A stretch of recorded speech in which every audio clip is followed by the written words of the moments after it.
bakit hindi ka pa magpapakasal sa simbahan? Madalas ang problema ng iba ay pera. Di po ba? Aminin niyo po. Sana hindi po maging hadlang ang pera sa pagpapakasal.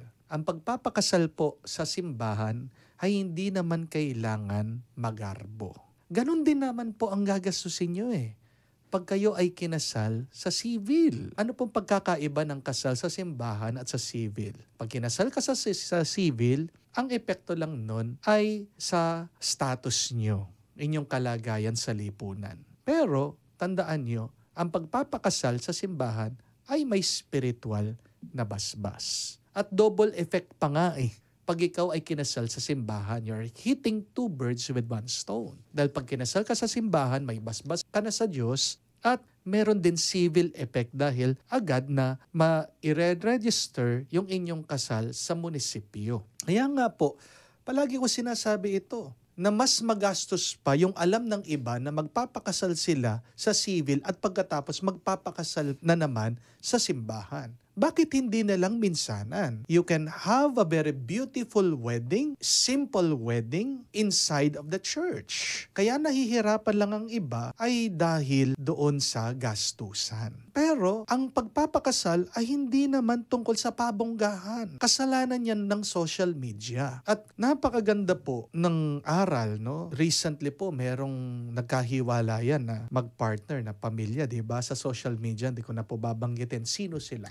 Pero, ang aral po dyan, yung nakikita natin sa social media ay hindi naman nagsumasalamin sa totoong buhay. Yung mga nakikita nyo sa social media ay palamuti lang, palabas lang. Pero ang tunay na labanan, ang tunay na pinag-uusapan dyan, ay yung pang-araw-araw na nagaganap at nararanasan ng bawat isa. Behind those beautiful pictures, behind those posts in social media, what is really happening in your daily life? What is happening inside of you? Kaya nga po sabi ni San Pablo ang tunay na labanan ay hindi sa laman kung hindi sa kaluluwa, sa espiritu. So sinasabi we are not ready for a Christian marriage. Ano pong ibig sabihin doon? I could read, pardon for judging you. Baka hindi lang kayo ready dun sa gastusan. Hindi naman kailangan na sobrang mahal para magpakasal ka sa loob ng simbahan. May kinasal na po akong ganyan, napakasimple pero napakaganda, napakasolem. At narinig ko sa mga tao, pwede pa lang ganitong kasal na walang sobrang dami na mga bulaklak, minsan sa dami ng mga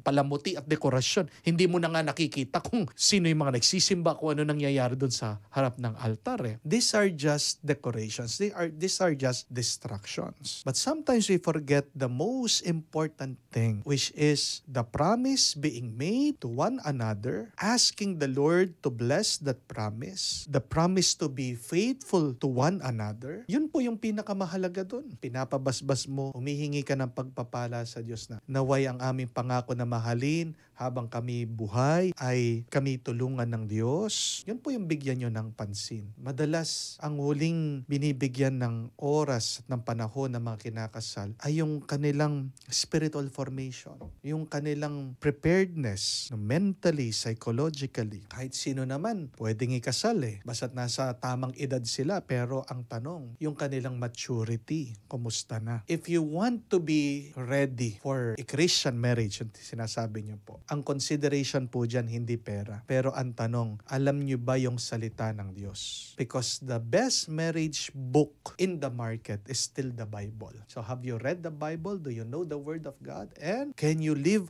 out those teachings of Jesus? Can you make a promise to be faithful in living out those teaching of God written in the Bible? Yun dapat yung batayan natin, no? Hindi yung may perba tayo, ilan ba yung papakainin natin?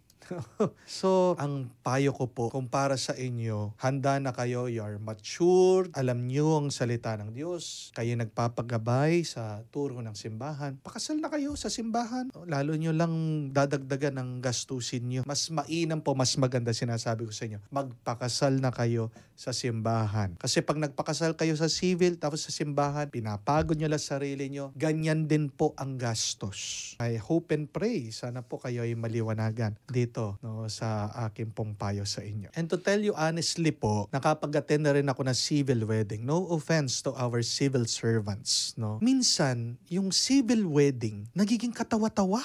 Joke yung mayor, walang solemnity, no? Yung mga tao, handa nang kumain, nagmamadali na. Pero pag sa loob ng simbahan, iba yung atmosphere. At yung investment doon sa loob ng simbahan ay yung karanasan, yung memory. Hindi mo na maibabalik yun eh. Huwag niyong isipin yung pera. Pati sa mga kinakasal ko, sinasabi ko yan, money should be the least of your worries. If you follow God, ano sabi? Seek first the kingdom of God. Everything will be given to you besides. Pera lang yan. Kung ikaw ay magiging tapat sa Diyos, yung pera na yan, aapaw sa inyo. Basahin mo ang Biblia. Lahat ng mga tapat sa Diyos, pinagpala financially, materially, dahil ang Diyos, siyang pinagmumulan ng lahat.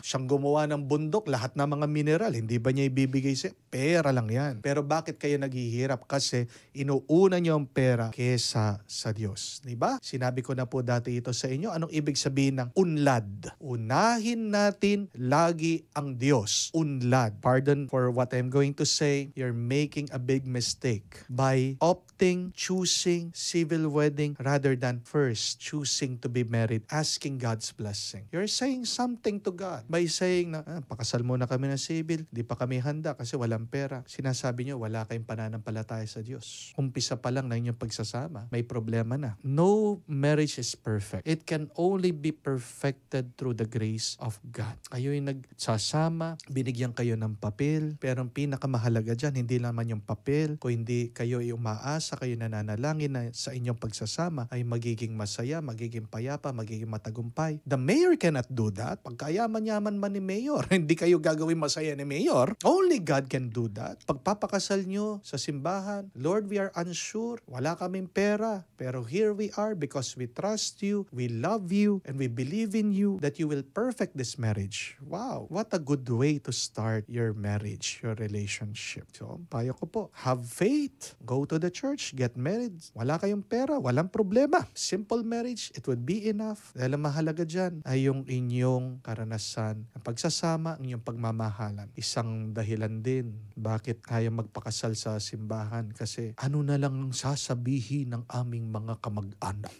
Again, that is one of the reasons why we are depressed. Because we want to please other people. As long as you want other people to be happy, as long as you always consider the happiness of others, you are setting yourself up for failure. But ask, what is God's will? Is it really God's will that you get married civilly? Ha? Ayan. Assignment ko po sa inyo yan. Okay? Feel at home tayo dito. Enjoy life at Bright FM 91.9. Friends tayo.